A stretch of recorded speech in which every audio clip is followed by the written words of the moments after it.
Hey folks, welcome back to Auto Freaks. Today we've got the new Toyota Corolla Altis 2.0V. Now there's three variants. This is the top of the line with all the bells and whistles. Now forget what you know about the Altis. I drove by a previous generation one on the way here.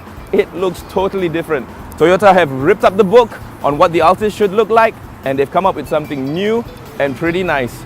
We're going to see what it drives like. Let's go have a look.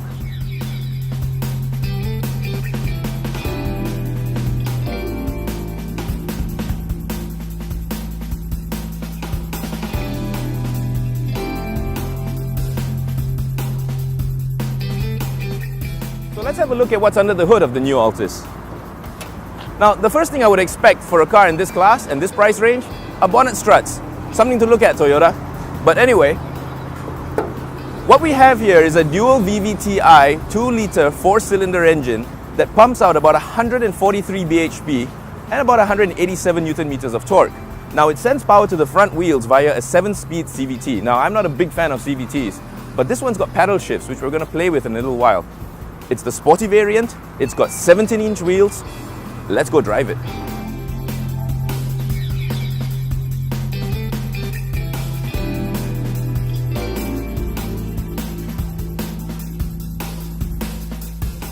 Hey folks, so we're back in the Corolla Altis 2.0V. Now like you saw earlier, this is the top of the line variant. It's got all the bells and whistles, the side skirts, the rear diffuser, the grey inserts in the front grille, which normally would be completely chrome. This one's got a little bit more sporty touches to it, and it translates to the interior as well.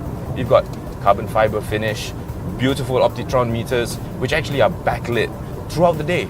Now, this might be a little bit of a problem at night because I've seen cars driving around, especially new cars, without their headlights on.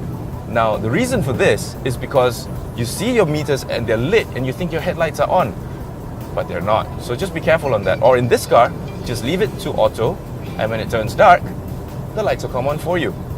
I'm cruising now on the highway at about 100 kilometers an hour. The revs are barely ticking over. That 7-speed CVT is in its toppest range. It's just cruising along. I'm hardly using any fuel.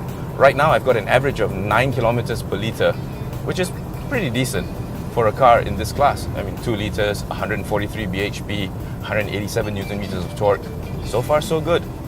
This is the kind of car that you would get if you're an up-and-coming executive, or if you have a small family, recently married, making a little bit more money now, things are looking good, you want something a little bit different in the C segment, this is the kind of car you would get. However, it does not necessarily mean it's boring, because like I said earlier, we've got paddle shifts at the back here, and we've got 7 speeds to play with, and a pretty decent amount of power as well. So in terms of safety, of course, you're going to want a lot of active and passive safety. This car has got Vehicle Stability Control, or VSC, it's got ABS, EBD, it's got brake assist, it's got airbags everywhere, and it's even got this soft touch material dashboard. Now, I'm not really sure why you would want that, but okay, something different. Okay, so is this car perfect? No, I'm sorry, it's not. I mean, it's a really, really good effort, but there are certain things about this car that I really don't quite like.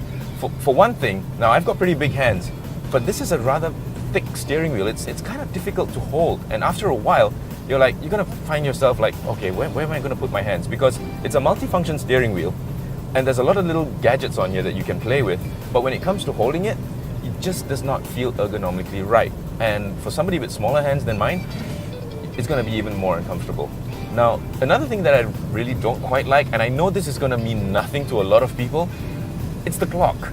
I know, it sounds weird, right? But okay, they put it right in the middle so that everybody can see it, but if you're gonna do that, make it a nice clock.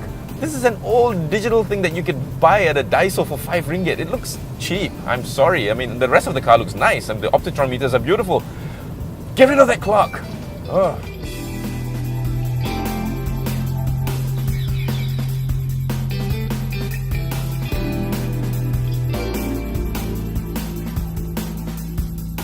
Hey folks, so we're back in the Corolla Altis 2.0V, and I've taken on a backseat role here as usual for 2 reasons. One is to show you the amount of legroom and headroom, and to also show you this really nice, wide and comfortable rear seat. Now, some car manufacturers, in order to get more legroom, they shorten the rear seat, but Toyota have not done that.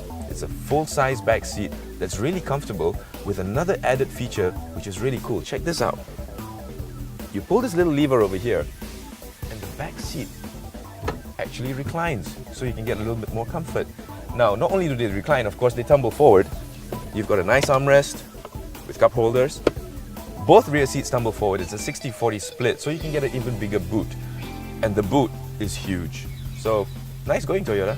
Well done. So there you have it, folks, the Corolla Altis 2.0V. As I said earlier, there are 3 variants that you can choose from. This is the top of the line. It's got all the bells and whistles, it's got all the trim. It looks really nice. It drives really well. And you can rest assured you're going to get very good fuel economy and a really, really nice drive. However, there are so many other choices in the market out there. So have a look, have a drive, better yet, bring your whole family with you if you have one, to see if this is the car that really suits you. For me, I can't think of anything else. This is all you need. So if you like this video, give us a thumbs up, subscribe, and catch us again next time. We'll see you on the road. Drive safe.